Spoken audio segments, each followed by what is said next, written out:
Hello दोस्तों, आप सभी का एक नए वीडियो में स्वागत है और आज मैं आप लोगों को एक इंटरेस्टिंग स्टोरी बताने जा रहा हूं। तो आज का वीडियो काफी नॉलेजेबल है। आप लोग सभी इस वीडियो को पूरा जरूर देखेंगे। यदि आप अपने इंग्लिश को इम्प्रूव करना चाहते हैं तो यह चैनल आपके लिए बेस्ट है। यहाँ पर न सिर्फ आप ग्रामर सीखते हैं बल्कि आप अलग अलग वर्ड्स के यूजेस के बारे में भी जानते हैं। तो दोस्तों, आप लोग सभी इस वीडियो को पूरा जरूर देखेंगे। मेरे चैनल पर हर तरह के वीडियोज हैं, तो एक बार आप लोग प्लेलिस्ट जरूर चेकआउट कीजिएगा। And now friends, it's time for us to start today's lesson. मक्का के खेत में चंडुल चिड़िया ने अपना घोंसला बनाया था। तो दोस्तों, इसे आप सिंपल पास्ट टेंस में लिख सकते हैं। हालांकि हिंदी में हम लोग को समझाया जाता है कि मैंने खाया था, आई हैड ईटन। लेकिन जनरली हम लोग सिंपल पास्ट टेंस का ही यूज करते हैं। हैड प्लस वर्ब थ्री का यूज कब करते हैं? जब पास्ट में दो घटनाएं घटी हो और एक घटना थोड़ी और पहले हुई हो, तब हैड का यूज करते हैं। जैसे वह मेरे पास आया था लेकिन मैं पहले ही चला गया था। जैसे ही came to me but I had already gone from there, वहां से। तो आने का काम भी पास्ट में हुआ और मेरे जाने का काम भी पास्ट में हुआ। कौन सा पहले हुआ? वो मेरे पास आया लेकिन मैं जा चुका था।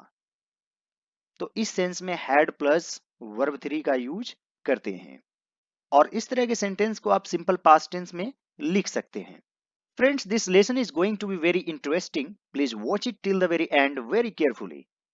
तो किसने घोंसला बनाया था? चंडुल चिड़िया ने। ये क्या है? सब्जेक्ट। तो यहां पर लिखेंगे चंडुल चिड़िया। आप चाहें तो बर्ड भी लिख सकते हैं और मान लीजिए उसका नाम ही हो चंडुल चिड़िया, तो आप ये भी लिख सकते हैं। बिल्ट हर नेस्ट इन अ मेज फील्ड। और दोस्तों, नेस्ट बनाते हो या घर बनाते हो, उसके लिए बिल्ड वर्ब का यूज करते हैं। चंडुल चिड़िया बिल्ट हर नेस्ट इन अ मेज फील्ड। वह अपने बच्चों के साथ उस घोंसले में रहती थी। तो इसे भी सिंपल पास्ट टेंस में लिखेंगे। सिंपल पास्ट टेंस यानी कि सबसे पहले सब्जेक्ट, फिर वर्ब टू और फिर object. She lived in that nest with her babies. She lived in that nest with her babies. मक्के की फसल तैयार होने और कटने तक उनका घोंसला सुरक्षित था। Her nest was safe. कटने तक यानी कि until.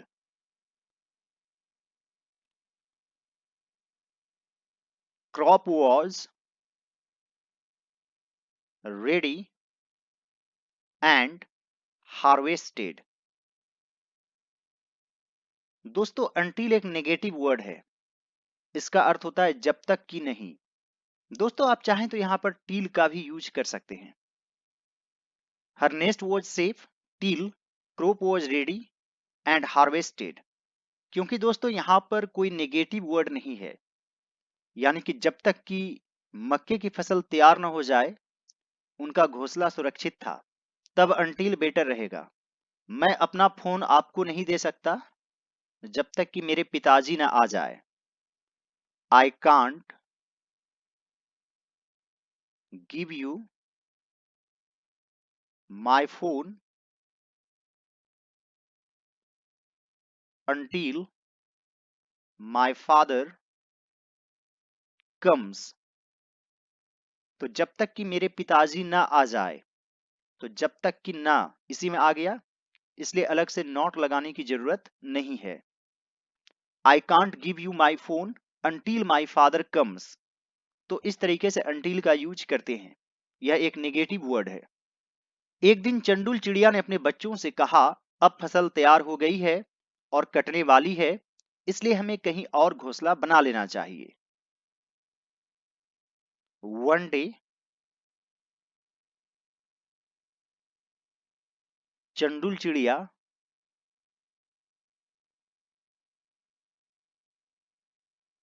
said to her babies, अब फसल तैयार हो गया है। Now the crop is ready, और कटने वाली है। And is going to be cut, या फिर आप हार्वेस्टेड भी लिख सकते हैं। फसल काटना को हार्वेस्ट कहते हैं। गोइंग टू बी हार्वेस्टेड, इसलिए हमें कहीं और घोंसला बना लेना चाहिए। So yeah that's why we should build a nest somewhere else, यानी कहीं और। One day चंडुल चिड़िया said to her babies, now the crop is ready and is going to be cut. That's why we should build a nest somewhere else. दूसरे दिन किसान खेत में आया। The second day the farmer came to the farm, या फिर field. The second day the farmer came to the farm. उसने किसी से बातचीत करते हुए कहा, कल मैं अपने रिश्तेदारों को बुलाकर फसल की कटाई करूंगा। उसने किसी से बात करते हुए कहा। Talking to someone, he said, कल मैं अपने रिश्तेदारों को बुलाकर फसल की कटाई करूंगा। यह किस टेंस में? Simple future tense. जैसे कल मैं जाऊंगा, आई विल गो टुमारो, तो यहां है मैं अपने रिश्तेदारों को बुलाकर, जिसमें कर लगा रहेगा। उस वर्ब को पहले लिखेंगे, फिर बीच में एंड लिखेंगे, फिर इस वर्ब को लिखेंगे। जैसे टुमारो यानी आने वाला कल, I will call my relatives and harvest the crop. Talking to someone, he said, tomorrow I will call my relatives and harvest the crop. किसान की यह बात चंडुल और उसके बच्चों ने सुनी। बच्चों ने कहा, माँ जल्दी कर, कल सूर्य अस्त होने से पहले हमें यह घोंसला छोड़ देना चाहिए। किसान कल फसल की कटाई करने वाला है। तो यहां पर लिखेंगे Chandul and her babies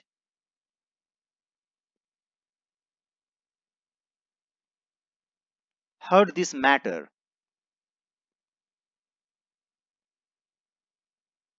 here से heard बन जाएगा verb to.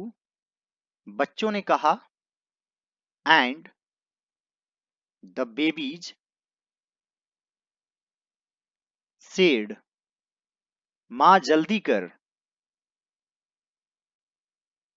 Mother hurry up, कल सूर्य अस्त होने से पहले हमें यह घोंसला छोड़ देना चाहिए। We should leave this nest before the sun sets tomorrow. किसान कल फसल की कटाई करने वाला है। द फार्मर करने वाला है, मैं जाने वाला हूं, इस तरह के सेंटेंस में आप गोइंग टू का यूज कर सकते हैं। The farmer is going to harvest the crop tomorrow. Chandul and her babies heard this matter, and the babies said, Mother, hurry up. We should leave this nest before the sun sets tomorrow. The farmer is going to harvest the crop tomorrow. माँ ने कहा, घबराने की बात नहीं, कल वह फसल की कटाई शुरू ही नहीं कर सकता। The mother said, घबराने की बात नहीं, nothing to worry, या फिर there is no need to be panic. कल वह फसल की कटाई शुरू ही नहीं कर सकता। Tomorrow he cannot start harvesting the crop. The mother said, Nothing to worry. There is no need to be panic. Tomorrow he cannot start harvesting the crop. दूसरे दिन किसान खेत पर आया, उसका कोई भी रिश्तेदार उसकी मदद करने नहीं पहुंचा था। The second day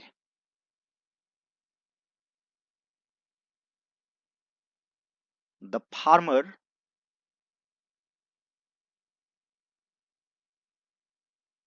came to the farm. उसका कोई भी रिश्तेदार उसकी मदद करने नहीं पहुंचा था। None of his relatives had reached to help him. The second day, the farmer came to the farm. None of his relatives had reached to help him. इसलिए वह खाली हाथ वापस आ गया। So he went back empty-handed. So he went back empty-handed. जाते जाते उसने कहा, कल मैं अपने पड़ोसियों को बुलाकर लाऊंगा और फसल की कटाई जरूर करूंगा। जाते जाते यानी कि while going. He said, कल मैं अपने पड़ोसियों को बुलाकर लाऊंगा। Tomorrow I will call my neighbors. बुलाकर लाऊंगा, यहां पर लाऊंगा के लिए अभी कुछ लिखेंगे नहीं, कॉल से ही काम चल जाएगा। Tomorrow I will call my neighbours, आप विद मी लिख सकते हैं, मेरे साथ, और फसल की कटाई जरूर करूंगा। And must harvest the crop. While going, he said, Tomorrow I will call my neighbors with me and must harvest the crop. कभी कभी जरूर के लिए will की जगह shall का यूज कर लेते हैं और shall की जगह will, तो यहां पर आप shall का भी यूज कर सकते हैं। And shall harvest the crop. चंडुल के बच्चों ने फिर अपनी माँ से कहा, माँ जल्दी कर, अब हमें घोंसला छोड़ देना चाहिए।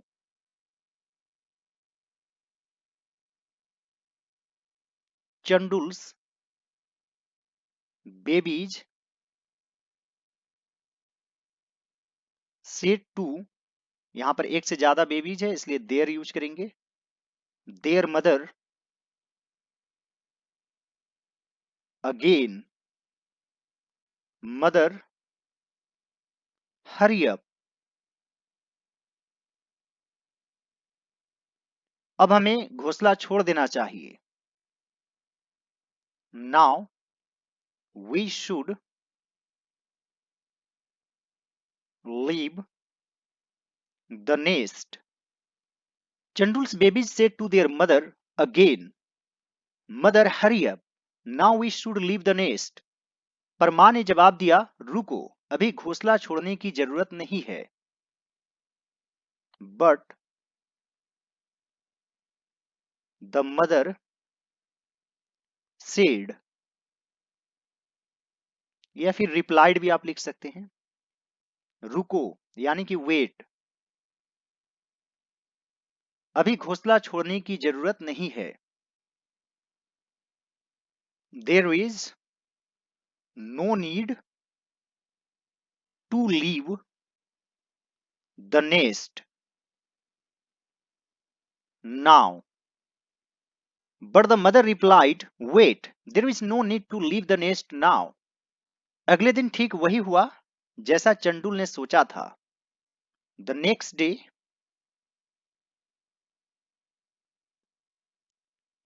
it happened exactly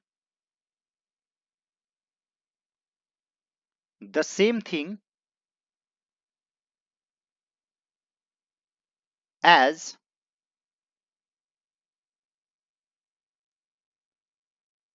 Chandul had thought. The next day, it happened exactly the same thing as Chandul had thought. या फिर आप लिख सकते हैं The same thing happened as Chandul had thought. किसान का कोई भी पड़ोसी उसकी मदद करने नहीं पहुंचा. None of the farmer's neighbors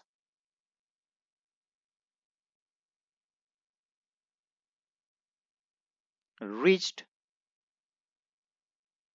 to help him. None of the farmer's neighbors reached to help him. मगर इस बार किसान ने कहा, अब दूसरों के भरोसे बैठे रहने से काम नहीं चलेगा, कल मैं खुद फसल की कटाई करूंगा. But this time the farmer said, अब दूसरों के भरोसे बैठे रहने से काम नहीं चलेगा.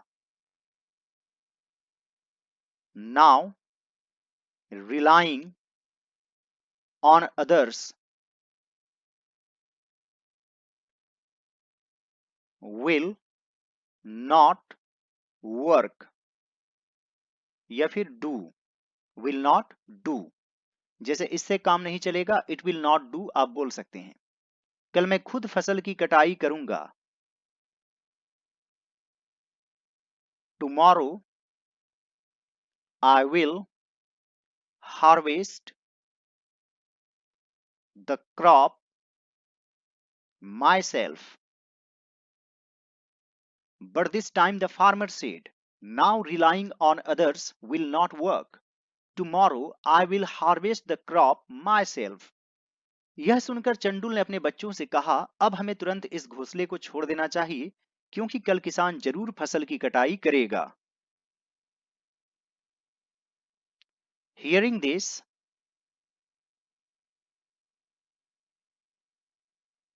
Chandul said to her babies, अब हमें तुरंत इस घोंसले को छोड़ देना चाहिए. Now we should leave this nest as soon as possible because कल किसान जरूर फसल की कटाई करेगा. The farmer will definitely